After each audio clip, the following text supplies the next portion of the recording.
Hello to all the webinar participants. As the first presentation, I'm going to give an overview of asset management, sustainability, and climate change. I'm going to give several tools and case studies, and if you miss some information, the presentations will be posted online, because I'm going to go through a lot of information quite quickly here. And do I have the controls I need to change the slide? You should. It should be working. There we are. So here's, I'm going to get some really basic definitions because there's been some really long ones that take up more than this entire slide and very few people understand them and they're not very useful. So I'm going to give some very simple definitions.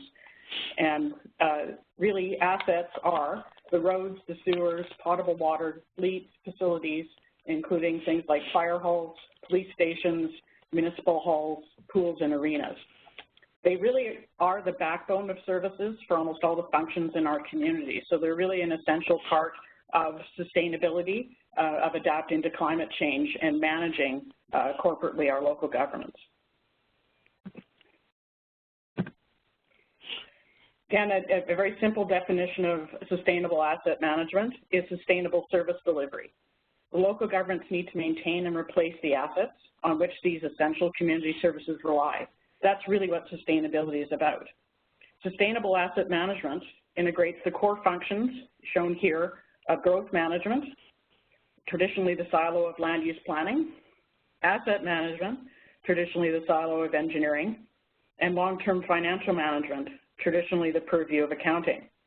That linear siloed process of undertaking land use planning, then throwing the growth data over the DITBERT cubicle to engineering, who develop the servicing plans, then throw that data over the other DITBERT cubicle to finance, who are supposed to figure out how to pay for all of this, is an outdated process. We really need to integrate it and change what is a linear process to a circular process, because in the end, there isn't enough funds to meet all of the demands that we have, and those of you in local government are quite aware of that.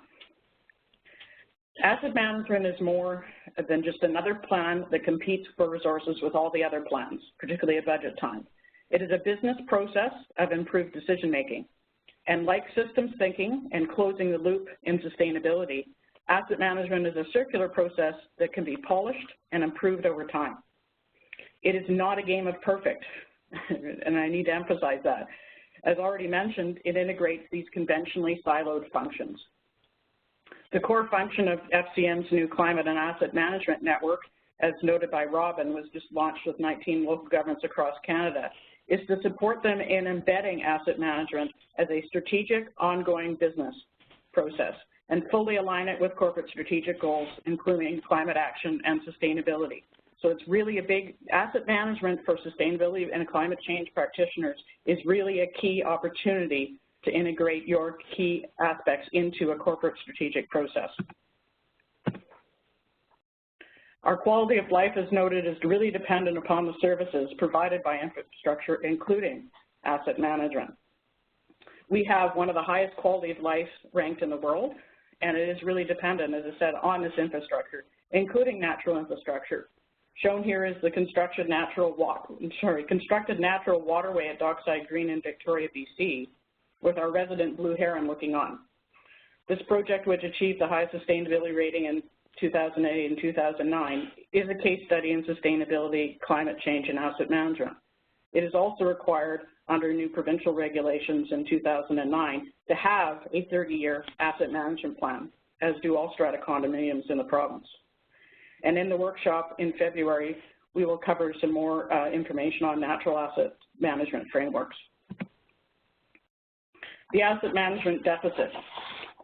As Robin had noted, essentially the total from a 2007 study by a Federation of Canadian Municipalities shows that we have about a $200 billion infrastructure deficit of local government infrastructure today in 2017. That's about $14,000 or $13,870 per household. Local governments own 60% of the core public infrastructure, and it on 8 cents of the tax dollar. And as Robin noted, 34% of the assets under the 2016 National Infrastructure Report Card are reported in very poor or fair condition, with all those assets declining. So it's a difficulty in terms of meeting existing needs, let alone future needs. And if ever there was a sustainability challenge to solve, this is it. Let's go.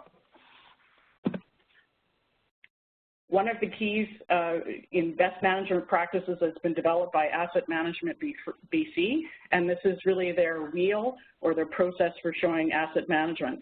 And it's really a simple 4-step process.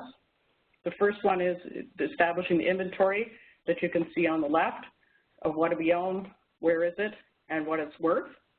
The second one goes to the condition assessment. So what condition is it in? And of course, climate change affects the conditions of assets quite significantly. And what do we need to do to it? And how much money do we need to maintain it to its full life cycle? The third step of levels of service really says, do we still need it? Which is a really essential question to ask. What regulators do they require because they're increasing their standards? And really, what are the public's expectations? This is really where the community understands asset management because they understand the services that are provided by the municipality through those assets. And the fourth step is risk, and really need to understand what are the consequences and where we are vulnerable. And of course, climate change is increasing significantly the vulnerability. I developed this diagram for the local asset management program, and it really shows in the local government what the hierarchy of plans are from the strategic plan level all the way down to day-to-day operations. So we can see where sustainability policy fits in, climate change, asset and growth management, budgets and capital plans. And it also fits within the United Nations 3 Ps of planet, prosperity, and people. But it's really understanding also that the integration is across functions as well as vertically. And this is a link to the global. This is Sustainable Development Goals, so the 17 that were developed a few years ago. Of note, really, it said number 9 includes infrastructure, and number 11 focuses on sustainable cities and communities. So there is a local to global connection here. We are the first generation to feel the impact of climate change and the last generation that can do something about it. The real function of asset management enables local governments to understand the risks associated with climate change and then take measures to limit the costs and strengthen the resiliency of infrastructure. A resilient community can manage changes, undesired events, and financial shocks while continuing to deliver important services without introducing significant impacts to revenues or spending. That's really ambitious goal, but really that is what asset management is about. It's an improved business planning process that you can integrate sustainability and climate change in. This shows the number of natural disasters in Canada requiring disaster financial assistance at the provincial and territorial level, so through that system. You essentially see it from 1970 to 2015. And what you're really seeing is a 9-fold increase in the past 45 years of natural disasters that got insurance, and that is increasing exponentially. This is a global connection. So it's a global statistic of weather catastrophes 1980 to 2011. And again, you can see essentially a 3-fold increase in this case, and that includes storms, floods, droughts, and forest fires. So again, just some data that provides some background to understand the climate change challenge. Some tools that are of interest, and the 3 sustainability tools we'll be going through just briefly, and we can provide more in the workshop. Triple bottom line essentially improves decision-making because it looks at environmental, sociocultural, and economic considerations together. And that's really an improved way to make decisions. I've developed tools for budgets, staff reports, land sales, and development applications in local governments to assist in that decision-making process. Climate change, I've already talked about, but it essentially significantly increases risk and changes baseline data changes. And for example, a 5-year storm in many places is now a 3-year storm for design. Last winter in Nanaimo, we had 3 75-year storms in just 6 weeks. That's a significant increase to risk. Resilience is really improving the capacity to adapt to significant events and improve better, and recover better. We need to adapt to these challenges with advanced planning or future events really will decide for us, because the world of tomorrow will be very different than today. And that challenge is an opportunity. We can reduce risk and save money by increasing resilience. As I said, some of these roads now are usually designed to the 1 in 5 to 10-year storms and are being exceeded. We have opportunities through asset management to change the design and improve the service level. Perhaps they can become conduits and storage. Perhaps we can put in rain gardens. Perhaps we can put in, additional sidewalks or bike lanes. This is really where sustainability can be implemented and integrated into asset management. We really can take the advantage of whatever plan or process is underway in your local government to integrate sustainability and climate change. Changing risk profiles also significantly are affecting the species adaptation and the maintenance and replacement of those. The pine beetle shown here is a good example of increased invasion due to warming winters. In Victoria, the pine trees are dying from increased summer droughts. They're supposed to live 80 years and have to be replaced in 50 years. How are we supposed to pay for that? So these are some of the changes that asset management really is trying to look at and adapt to. Again, one of the big changing risk profiles, and this is a picture of the flood this summer in Windsor that Karina's going to go through, but we're spending a lot more time on local governments in emergency management and recovery. So really we're going to try and build more resilient infrastructure driven by asset management and reduce the cost and recovery times, which affect significantly the services to our communities. Climate change matters in a lot of these areas, and this again is a picture of a resident in Windsor who's not very happy about his flooded basement. But essentially we can integrate climate change and sustainability in many areas in asset management. Some of them in this one for the asset management policy, you can simply put in definitions of what climate change and sustainability are. They significantly will change because the overall scope of that project and the overall scope of asset management, because you've simply put in those definitions. We will also be looking at full life cycle analysis because, as I said, climate change does affect how the life cycle is done for asset management, and again, the levels of service, what impact that will have on communities, and really what changes in terms of the capital costs that we're looking at. So this is a PIEVC protocol, which assesses infrastructure and vulnerabilities to extreme weather and events and climate change. So this is really one of the key tools, and it's done by the Engineering Association of Canada, and it's been around since 2005. It shows the significant shifts in fundamental design of data that's needed as a historical statistical weather patterns. Because they've changed. You can't use the last 30 years of weather information to predict how to design storm sewers or other infrastructure for 30 years forward. It simply isn't adequate anymore. You're going to have to take a look at what the changing weather patterns are and include those. And this is a tool that is key that allows you to calculate how to do that. And they have over 45 case studies and a free protocol with a license agreement. So that's the website that's available. So you can take a look and take a look at the case studies that are provided. This is from Alberta, and it's basically a good decision-making process that shows how to include service, costs and funding, and risk to improve good decision-making.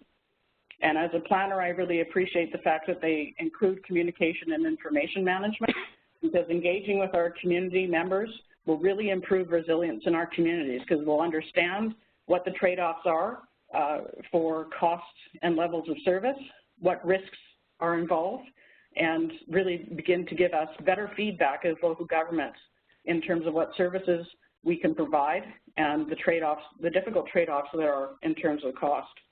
But that will, in turn, significantly improve community resilience. And really here it's understand that asset management, as I said before, is really not a game of perfect. It's a practical risk assessment.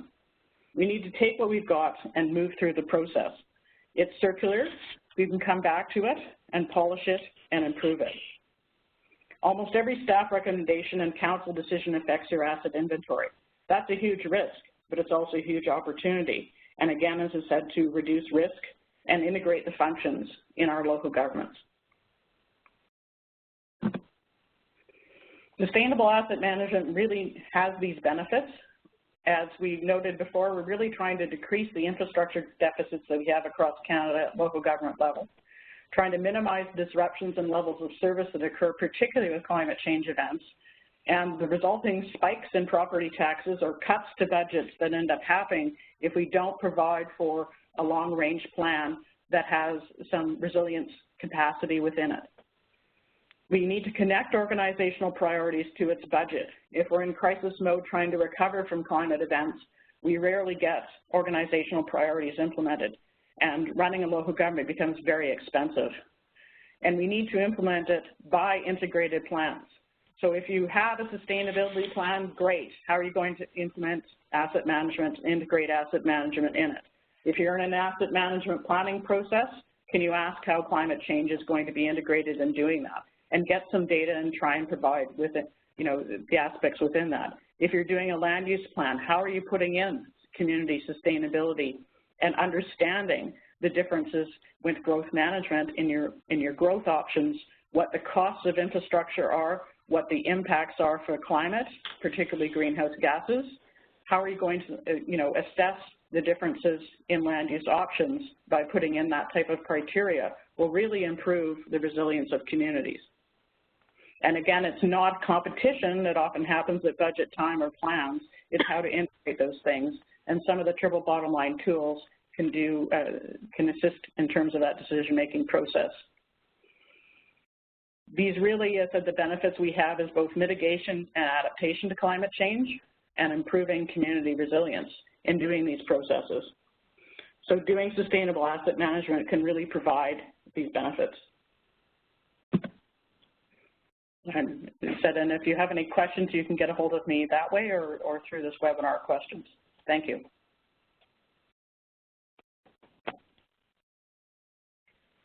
Thanks, Kim. That's really great. And I have, Alex has been sending me some questions that some of the webinar participants have been sending, I think, possibly to Alex directly. So if you have any questions, please feel free, for Kim, please feel free to enter them into the chat box and make sure that you put all attendees so that we can all see those questions. So one of the questions that came up during your presentation, Kim, was how do you address poor past decisions? So that's a bit of a loaded question, but do you have any insights on moving forward? Yeah, I guess I said shaming never helps in a process that I've ended up saying. I think it's to say that if your ship's headed in the wrong direction, particularly if you're talking to a council or to senior management, it's to understand that what we're trying to do is shift the change of that ship. So if it's going in an unsustainable direction because you've decided from a land use perspective that you're going to sprawl because you actually haven't calculated the actual cost to local government, which is huge in both terms of capital and greenhouse gases of sprawling, then how can you actually make some shifts? The province of BC has a community life cycle infrastructure costing tool, which allows for showing how the differences in land use options have in terms of capital costs, greenhouse gases, and the cost actually to residents. So there's some tools that you can use to start shifting the way things are done.